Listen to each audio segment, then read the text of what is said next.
Welcome to the True That Show, a show about lifepreneurship presented with wit, humor, and banter by Deborah Drummond and Caroline Blanchard. A lifepreneur is someone who's living life the way an entrepreneur runs their business. All in. Lifepreneurs are rock stars. Lifepreneurs are people who are brave, who risk, who live full on, who think out of the box, who win this thing called life. Lifepreneurs are around us every day. They are everyday heroes. Join Deborah and Caroline, these two stage-walking women who tell it like it is. You'll learn from the most incredible lifepreneurs who will inspire you to be the best version of you. Now here are your hosts. Hello, everybody. Welcome back to yet another incredible, we are excited today. We are excited today because not only are me and Caroline going to learn more about something that we've always wanted to learn more about, but if you guys have never heard of NLP, you are in for a real treat. So Caroline and I wanted to, hey, how's it going over there? How's it going, East Coast? East Coast is going fine. It's Falmer here, so it's fall and summer mixed. So we're enjoying any of the seasons we wake up to. You? Well, it's good. It's good. It's, you know what? It's beautiful British Columbia, right? People are like, oh, it rains here. And I'm like, that's why it's beautiful. That's why it's So we're on the verge of a few sky tears today.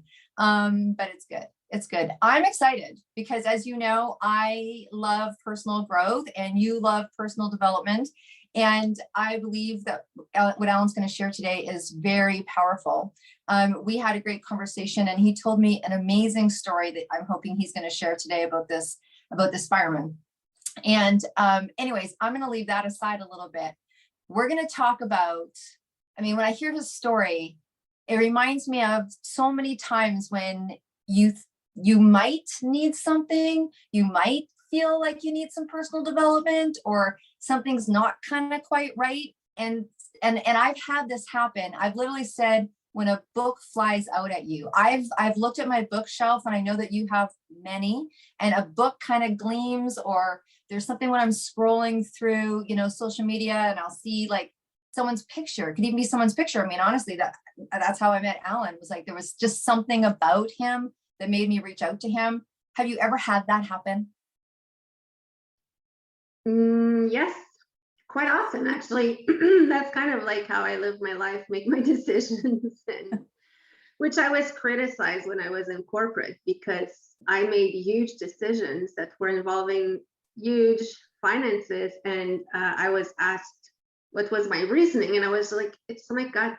It doesn't fly in corporate, but I have to say they were all successful. No, I do have that quite often. And I think one of the things is also in our days, there's so many amazing tools out there. So, sometimes they will actually flash at you and you don't even realize it and you just let it pass and you go on to the next thing because we're all busy and we're all, the era of the scrolling. So it's like scroll next. But what I like about the interview that we'll have today is that, it's a method, I should say. It's a science that I've heard quite a few times the title, but I don't know exactly what it is. And I think it's good to educate yourself. And it's funny because as a self-development, I don't want to say junkie, but almost like you just said, sometimes I feel like I know a lot, and every single time we have a new interviewee, I'm like, wow, I so don't know. But it's good to educate yourself and know what different therapies or different methods or different, whatever you want to call them does for you, because it actually, it can help you choose something that will really benefit you. So I'm excited about today's interview as well. But you, Deb, when is the last time that, aside from yesterday, when is the last time that something spoke at you and was like, do this? Because I know that's how you function. I do. And you know what? I'm going to touche that you brought up. I really, I've been doing this for like 30 years, kind of trying to, listening to my gut. And honestly, I've been made fun of lots. And so I'm used to that part of it. But I have to say, it seems that time's really sped up since all of a sudden this whole online and our world's changed and all of this information has come flying at us, and mental health and personal health and self-care and keep your business alive and help other people and be kind and, go through all these emotions. I feel like it's really shifted me out of being able to be as calm and making good decisions. And because there's so much coming at me, I think like you, sometimes it's hard to stop and explore, because there are so many modalities now, and things that I used to do before were like meditation and massage. I mean, that's my go-to. That's like my meat and potatoes, right? Of my, stability. And then there's new things that come by, and I'm as guilty as anyone else about not digging under the surface and finding out more, which is why I'm glad I kind of followed my gut. And me and Alan met, I believe, on Facebook. I don't even know who connected us or whatever. And I'm like having that conversation, and we kind of went back and forth quite a bit on even trying to get together. And I know when that happens, that there's a right timing. When I'm trying to get together with someone and it's not working, I actually say to the person, let's keep trying, because clearly we're supposed to meet, but there's a reason that the timing's not working. And they might think I'm a nut job or whatever, but what's the trick for that? What's the word? Because I'll use it. Sorry, Deborah, I don't know why we're having a hard time connecting today. Sorry. We're not meant to. So I'm excited to learn more also about what Alan said. And I think that in terms of my life, I and gut feelings and going with things like that, you have to hang out with people that understand that language, because when you make those kind of decisions, it's like I had a conversation this morning very early on with somebody, and I'm like, I just got this weird feeling and I can't shake it. They're like, go with that. And I'm like, I know. Right? I know. Go with that. And it just has to do with the decision. It's nothing, it's not life-changing, right? It's not life-changing, but it's just like even taking those little, should I take this course? It's really about taking a course. And I'm like, I don't know, I got this funny feeling. And they're like, go with that, right? Anyways, I don't want to go take up too much time. I really want to get into what Alan has to say, but I think it's important to listen. And then for me, take the time to explore. Take the time to explore and make the time to explore. And good things can happen when you do that, right? Kind of like True That Media. So anyways, let's talk to the expert, because one of the things that I love about Alan is how his life has unfolded due to, something that he started. I don't want to tell his story, but it kind of, when I listen to how it unfolds and unfolds and unfolds and unfolds, it's like his own evolution into helping other people. And I'm looking forward to hearing more from Alan today. So without any further ado, Alan, thank you for coming onto the show and being part of True That Media. And if you wouldn't mind kind of, introducing yourself and letting us know about what it is that me and Caroline are talking here about personal growth and being an amazing author, and how that's turned into helping people with NLP. Well, thank you, Deborah. Thank you, Caroline, for having me today. It's an honor to share this time with you. And you know what? When you were talking about a lot of things, and I should have been taking notes. There's so many things that are on the same line for me. It's kind of like my partner gets messages to, we're going to be doing this, and I just look up and okay, we're going to, because there was a long time I didn't listen. I didn't listen to what was going on. So I was really way behind in a lot of things. But now, you know what? I'm much more open, and I listen, because there are a lot of books that jump off the shelves. There are a lot of things that happen in life. And if you can just listen to your intuition, you never know where your path is going to lead, because my path, I never seen this future I have right now in my path. And yeah, it's amazing when you can actually listen. So why don't you tell us a little bit about the first book that you wrote?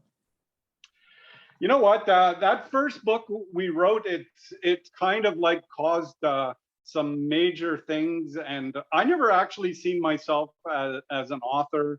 I'll be honest with you, when I went to school for social service worker, I had to read books and massive amount of homework. It was like reading salt or sand in your eyes dry. And oh my God, it was like oh yeah, it was terrible. So I really didn't want to read anymore. I'm more of a listener. But my partner had said to me, and this is the story of how this book is created. It's kind of funny. My partner had said she wanted to write a book. A psychic said she was going to write a book. Okay. So some time passes and I'm on a much more trying to learn things. And I've been listening to the great Bob Proctor for years. I can virtually, listen to his CDs and tell you his next words. And an opportunity arises where Bob Proctor is going to be in Toronto. And I hear this, Bob Proctor in Toronto, well, we got to go. We have to go. So my partner and I go down there. It's a 3-day event and we get there. And on the first day, the person running the event, he says, I guess it was halfway through the day, I help people write books. And there's three, right? My partner wants to write a book. She's going to write a book. And this man up on stage is saying, go to the back, pay, and I'll help you write a book. So guess, you know what? I jump out of, yes, I did it. I just jumped out of my seat, went to the back, signed us up, actually signed her up to write a book, came back. I said, here, you're in, you're going to write a book. She's in tears. She's excited, happy. And the weekend goes on, we see Bob Proctor and everything's great, right? So a couple days later, she's in panic mode and she looks at me and says, you got to help me. I didn't really have anything to say. I didn't really want to. I said, sure, no problem. I'll help you write this book. So I help her write this book, and she tells a very, very traumatic story in the beginning of the book, and then we're sharing tools, lots of information to help people. And then she says, well, you're gonna put something in the book personally? And so I said, well, yeah, I could tell my story. Like up to that point in time, I was 55 years old, 54 years old, and I had not really spoke very much about what had happened to me. And so she says, well, you could share that. So I was in a good spot. I write in the book, this is what happened to me at 10 years old. I was raped when I went into a church. By 16, I was so lost, I put a gun in my mouth, pulled the trigger, and lived another 12 years in anger. And then by 27, you get that point. Well, that was my point, where either you do something different or you're going to end up in jail, you're going to end up dead or unhappy.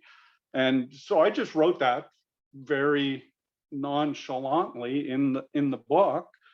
And that book caused my partner and I, we wrote it to help people how to transform your life, the magic within, how to transform your life.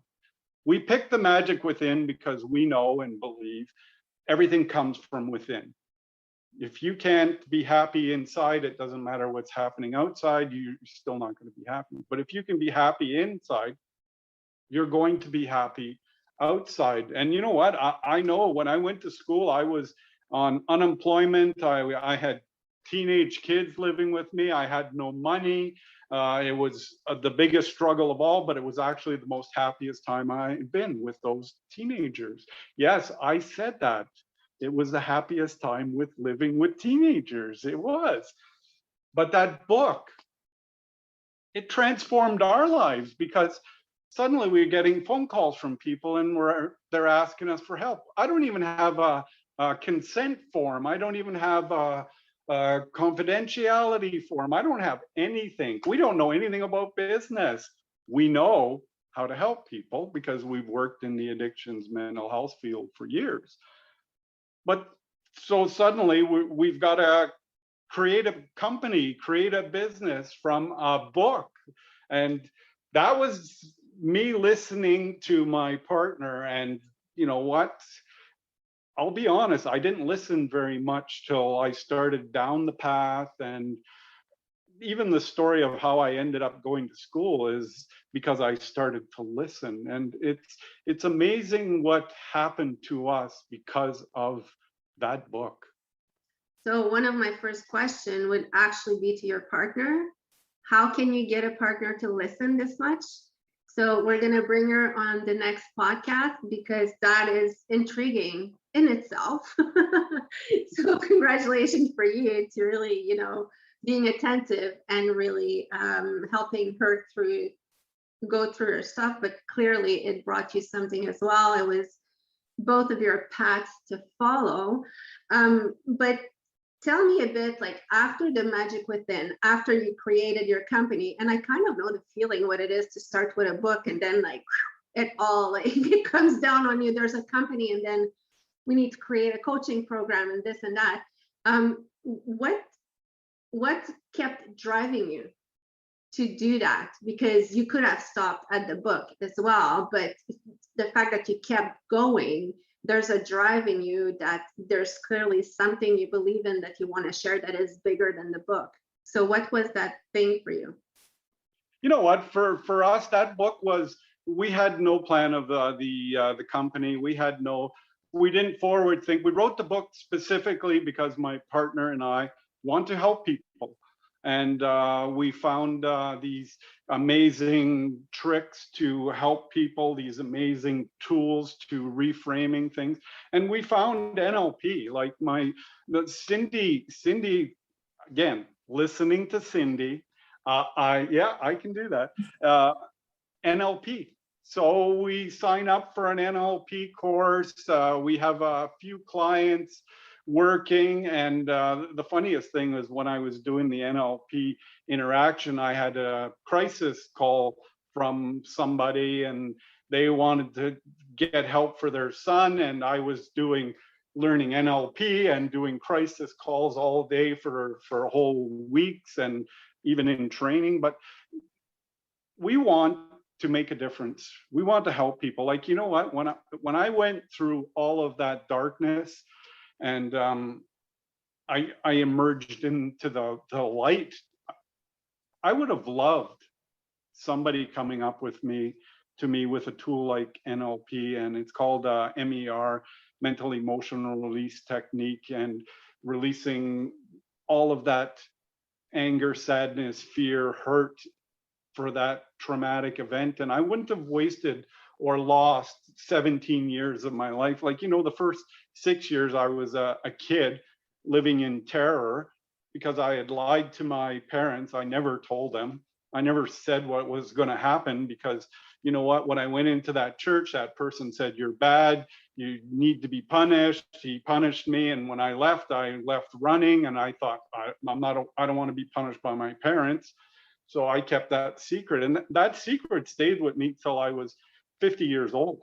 Like, I never told those words out loud. So really, I had that in. And the funniest part, and yes, I can laugh about it because I'm grateful that it happened, because it put me on a path to seeing the world differently, and I've helped a lot of people. But I remember the day that I actually said it out loud accidentally. I was lecturing to the recovery where I worked, the addictions recovery program I worked, and I was lecturing on abuse, and I looked up and I said, well, I know what it's like to be physically abused, mentally abused, emotionally abused, and sexually abused. And when I said it, it was like, oh my God, I could today, you know, we're talking like over 10, 12 years ago, I said that, I could still feel the redness and the fear come over me. It was like I was 10 years old again. And you're 50 years old, you're 6 foot, 200 pounds, pretty intimidating. And it was like being that 10-year-old kid again. I had to turn to the board to compose myself. And then I said, you know what, no, I'm not falling into that old behavior. And I turned around and continued with the lecture.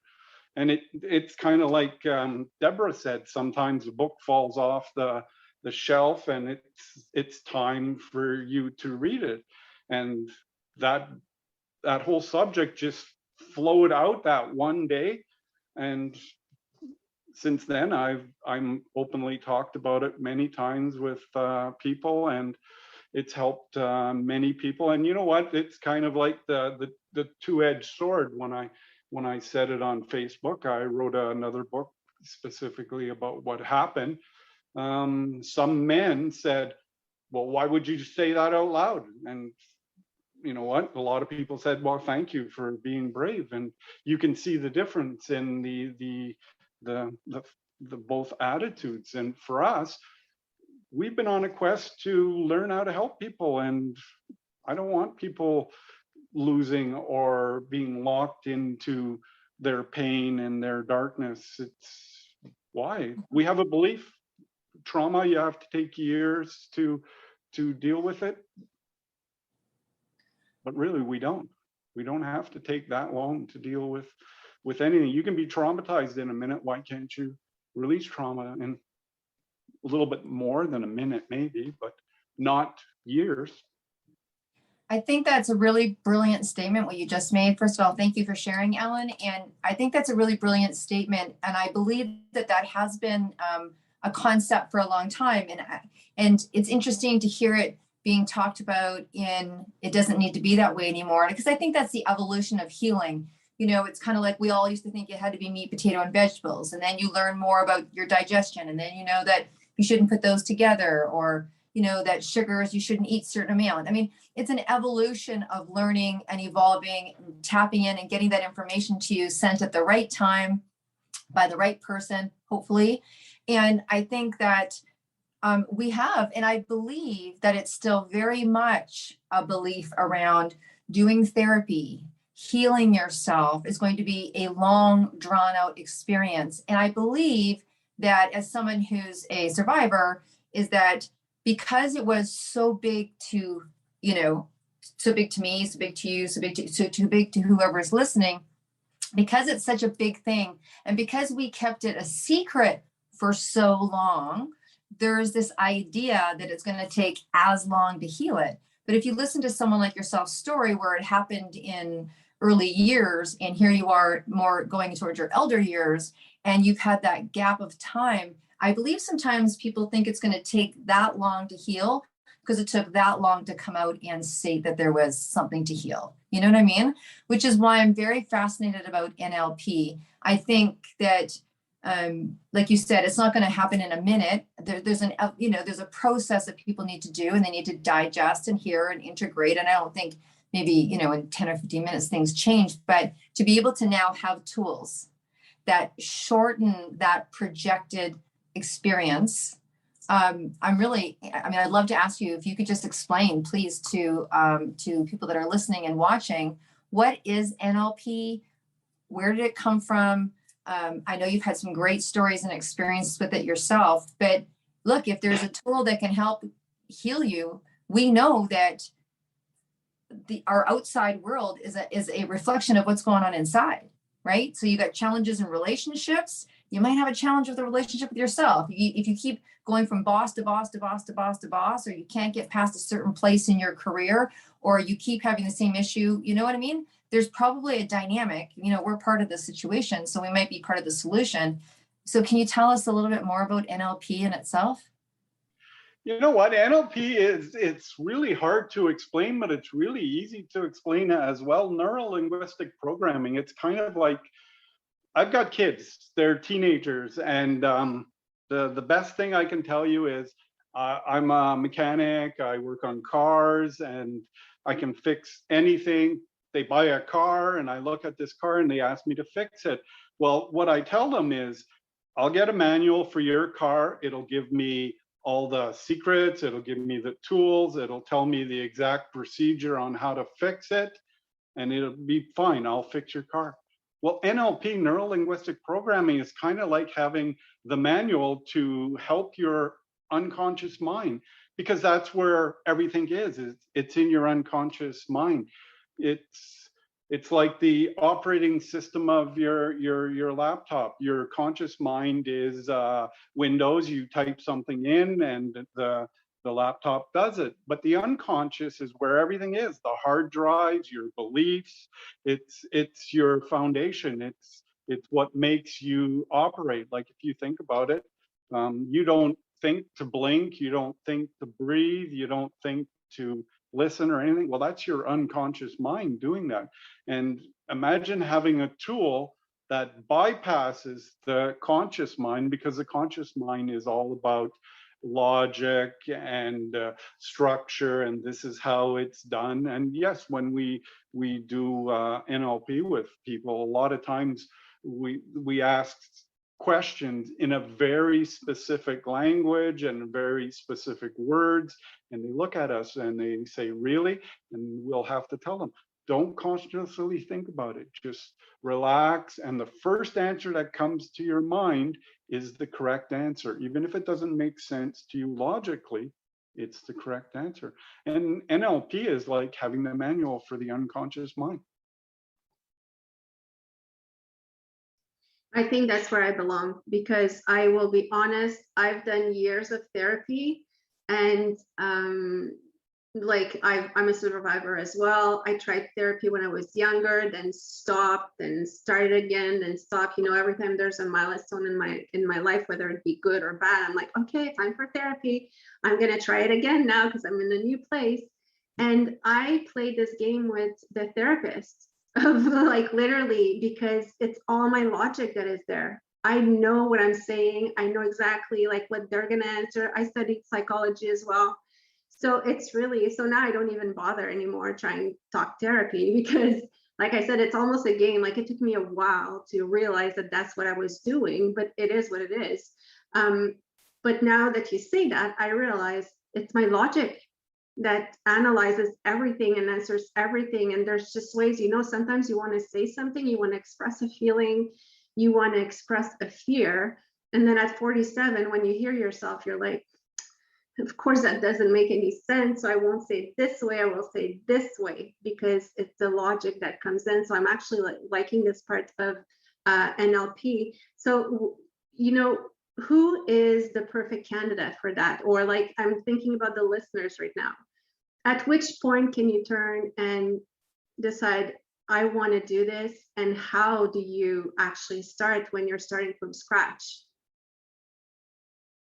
You know what? The perfect candidate is anybody that's exactly like you. You've went through, you've done all of these things, but there's still something, right? And like I'll be honest with you, at 27, when I started to change my life, I had to learn how to do it, because I wasn't brave enough, or I wasn't knowledgeable enough or aware enough to go ask for help. So I learned to change the way I think, and then that'll change the way you feel, and that'll change the way you behave. But it was a process of, you know, 2 steps forward, sometimes 10 steps back. Maybe a lot of days it was all backwards and nothing forward. And you know what? I also learned beating yourself up doesn't help. But today, it's kind of like the perfect candidate for NLP is, you know what? Somebody that wants something different. They've tried counseling. I did counseling for years. I counseled people for years, and I heard them re-traumatize themselves every week or every 2 weeks with the same story. And I would be sitting there, and you know, as a counselor, you're supposed to be block and everything, but it was heart-wrenching hearing guys and women say this and not having a tool to really help them. It was kind of like counseling was a desensitization tool. But no, and NLP is, it's, do you want to know the funniest thing I tell people when they want a freedom session, a 3-hour freedom from trauma, and they'll start, well, this happened to me, and you know what? I say, you know what? I don't even need to know what it is. And they look at me like, what are you talking about? Yeah, I don't need to know. That's the great thing about NLP. I don't need to know what trauma you've had. I don't need to know when it happened. As long as you know you know what it is we're working on, it's perfect. It's so non-evasive. Like, I don't need to like, if I was going to an NLP practitioner or master practitioner and they were doing MER on me, I wouldn't have to tell them, well, I was raped at 10 years old. By 16, I put a gun in my mouth because I was so hopeless I couldn't see light. No, don't have to tell them anything. And this is why I love NLP. I have to stop people and say, you know what? I don't need that. Thank you. But I can help you without knowing anything, as long as you know it. You know what we're working on. And that is the most amazing tool that we have. And I can tell you some stories, results from people. It's beyond belief. And it's like Deborah said, and you said, you have to let go of the logic of it and just accept that it works. That's it's such an interesting concept, right? Because and it's interesting, I've heard that quite a bit lately. So obviously it's something for me to hear about.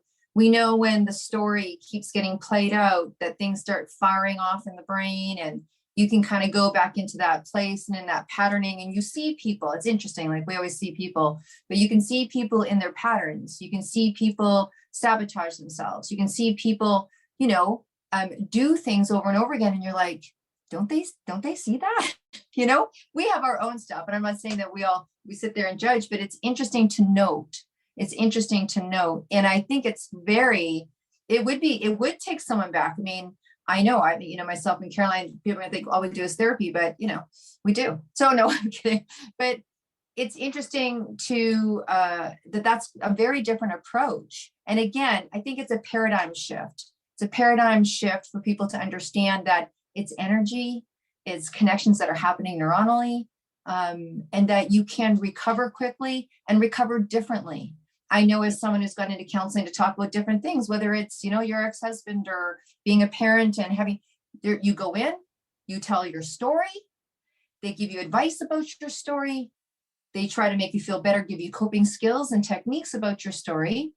And I'm not saying that's bad, because honestly, I've been healed and helped by many different healers and helpers that come at it at a very different time. I'm very drawn. I mean, I talked to you earlier about, I'm very drawn to doing some work with you, because it's a new way to explore healing, right? It's a new way to explore healing. So I love when things come together. For me, when I'm looking at healing, and Caroline, you can chime in as well. We talked about this. What are the different things that we do to make ourselves feel better, and how NLP can be a part of that circle? So meditating, NLP, eating well, aromatherapy. For Caroline, it might be, playing soccer, walking in the forest, doing maybe NLP, eating popcorn. I'm eating carrots and dip. I mean, you know what I mean? Like, we all have our formula. But I think that, hats off to you. The thing that draws me to hearing and experiencing what it is that you do is the word freedom. As a survivor, I'll just talk about myself because that's all I can talk about. The freedom of having it first come out of your mouth, the freedom of not being alone with your stuff, the freedom, because I think when we have stuff, it blocks and stops us from living fully. Right? That's how I feel. Yeah, and just a little side note here, Deborah and I started therapy when we were young, because it's actually a social study that we decided we would bring all of our results like now. So it was all for you guys. No, but I'm listening to you, Deb and Alan, and you guys talk about freedom. And the thing that I want to, jump in and say, just because it feels like I need to say it, people need to hear that. We all have different ideas and definitions of freedom. I remember, at some point, just being able to spend a day without anxiety in my life. I was like, that's freedom. And then when you start spending all of your days like that, you want to go to the next step. Well, maybe the next step is like actually laughing because it's funny, not because you're forcing yourself. That's another kind of freedom. And then you just go on like every stages of freedom. And I think that the reason why we're still attracted by therapies or different modalities, it's because now we know there's always the next stage, the next step to freedom. So no matter how good you feel, there's always that next step that you can be even more free. And I think that the ultimately free would be just like not having logic, just having our subconscious like drive us. That would be amazing. Do whatever you want whenever you want, and that's it. But I feel like, because you said that, like, oh, you guys must think we're always in therapy, and listening to ourselves, I'm thinking, yeah, people must think we're nutcases, but it's not. It's just, today I realize we're always seeking the next step of, I know I can feel better than this. And when you started as a survivor, quite often, even if you don't feel those feelings anymore, you know too well how they feel. So you want to make sure you never go back to those feelings. So, when I asked you who was a perfect candidate, I think ultimately you said it well, it's everyone, but it's also like, you don't need to have a huge trauma or a huge event in your life. You don't need to have been abused or beaten. There's little things that can traumatize us. And when we think about it, we're like, but it was so silly. I'm not even going to tell someone that it created that in me because it was so silly. But it's all whatever blocks you to going to your next step. Does it make sense? Yeah, well, definitely well said. So I know that we're getting close to time here. And Alan, I wanted to give you an opportunity to share a little more, because I know that, you and your partner, you do this amazing work. And then one of the things that blew me away is how many books have you participated in? You've done, like, if you want to talk about someone who's trying to help and out there to help people, I mean, some of the books that you've participated in, please share that with us. Yeah, you know what? To be really honest, I can't tell you how many it is. It's 10 or 11. And to be really honest, and you know what, if Robert's listening to this, he's going to be mad at me. I can't even tell you how many times we were international bestsellers, because those are the big details, and I'm not the big detail kind of person. I'm more of the person to do things. And yeah, we've created our book, Awakening Out of the Darkness into the Light, is in depth about the feelings of terror, anxiety, what I really went through. And then, you know what, my partner and I actually created Awakened, The Magic Within, Triumph Over Trauma, Volume 1, where we gathered 13 other people that have had some sort of trauma, and they overcame it, and they all shared their trauma, and they all shared the way they overcame things and who they are today. And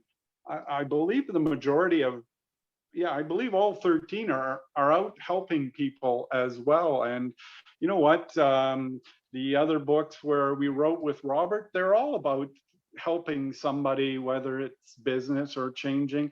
And it's like Caroline said, for NLP, you don't have to have this big, massive trauma. What if I told you I could release a limiting belief in 20 minutes? What if I told you I could help you quit smoking in less than 30 minutes, or change something you eat too much of because you love it, and you'll never eat again? I work in Parry Sound. There's this butter tart place. I love them. I was eating a butter tart a day. I'm serious, a butter tart a day. Nobody thinks it's a big deal until you gain 20 pounds. And then I did this technique, 15 minutes. I have not eaten a butter tart in 5 years. Like, this is how NLP can help in all sorts of different life modalities. And yeah, it's. But do you miss it? Do I miss butter tarts? No. No, it's No, out of your system. So like, you could do that to me with popcorn. Oh, you know what? When I do this with people, I did it with a young lady. She drank Mountain Dew. She drank 7 Mountain Dew a day, and she said, I don't want to drink Mountain Dew anymore. So we did the process with her, and it's all about changing the position of the pitcher, because we think in pitchers, change the position of the pitcher. And when we bring a can of Mountain Dew in, you can see that she looks at the can of Mountain Dew and she's disgusted, and she tells you, get it out. And when I look at a butter tart, I don't look at a butter tart anymore thinking, oh, those were the greatest things in the world. I look at a butter tart thinking, yeah, nothing. And that's the way it is. Yeah, I'm serious. It's that simple. It's yeah, it's amazing what can be done with the tools of NLP. It's a funny question I was asking you, but I find it, you took a simple example, but it can help you with any kind of, addiction and everything, because, like butter tarts for me are nothing because I don't like them, but for someone who likes them, that's a whole different game. It's like, so my question was, and I love your answer, and that's what I wanted to hear, because, we don't want to stop something and feel miserable for it.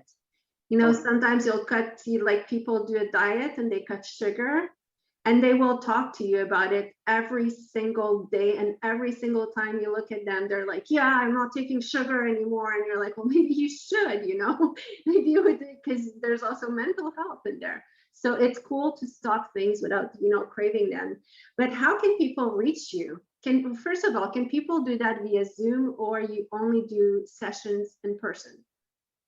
We did a lot of sessions in person, but we had a lot of people from the States and Australia and the UK, and we learned Zoom works.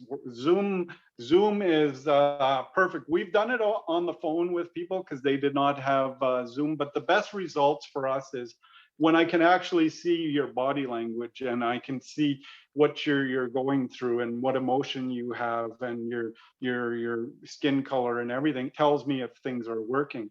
Zoom is one of the best tools, especially with this time going on right now. And, it worked out really good. But Zoom is it works perfect. And if somebody really wants to connect with us, the email tmwbookseries@gmail.com is a good place. They can connect with us on Facebook, just private message me.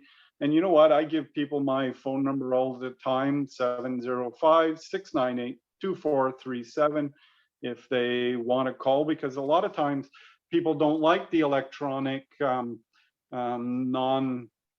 they like more of a personal touch. And that's, you know what, when we created the company, we wanted to be client centered, and it's all about our clients for us. So we don't keep 8 to 4 times. We're very flexible, and we make sure that we're there when we're needed. And yeah, so for us, it's all about helping people, and we love it. Awesome. Well, what a pleasure to have you with us today. Thank you for demystifying, right, NLP, because you see it. It's 3 letters. And here's where the adult brain kicks in that Caroline was talking about earlier. As an adult, you don't want to ask. You don't want to look stupid. I do NLP. Oh, awesome. That's great. That's amazing. And because you've heard of it, you don't really maybe want to ask. And so thank you for demystifying it and also making it simple for people that want to work on things that are, well, what some people would consider, non-essential, but it is essential. And then for people that really need relief from long-term issues as well. So, I mean, I'm sure me and Caroline will be seeing you very soon. Maybe we'll do a couple session, a business session. No, like, I need to talk about you. You're part of my trauma. Well, my current trauma. So.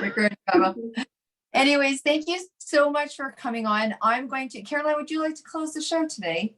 No, I just want to say a huge thank you to Alan, and not to add to my trauma, I will let Deb close the show because she loves to have the last word. So maybe that's one thing you guys can work on. Oh, and so that's called throwing the pot. And so when when I'm in my session and I'm like, she throws the pot at me all the time. That's what I'm talking about. So thank goodness for fun, laughter, and thick skin. Anyways, if you are a listener, we want to just send our greatest gratitude and appreciation for you tapping into our channel, sharing the information. We do this platform to help entrepreneurs and lifepreneurs be able to have a voice, to be able to share, because we believe that you guys out there need to hear what these people have to say. Great value, I'm sure, that you heard from Alan today. As well as if you think that you'd like to be on the show, we'd love to hear from you. And just send us an email to debandcaroline@gmail.com. Go on to the network and share our podcasts. And if you'd like to be part of our book series, please reach out. If you'd like to be part of an anthology, we'd love to have a conversation with you. So with that, I will thank you for coming on to the show, and thank you, Ellen. And of course, Caroline, as always, thank you. Looking forward to another interview.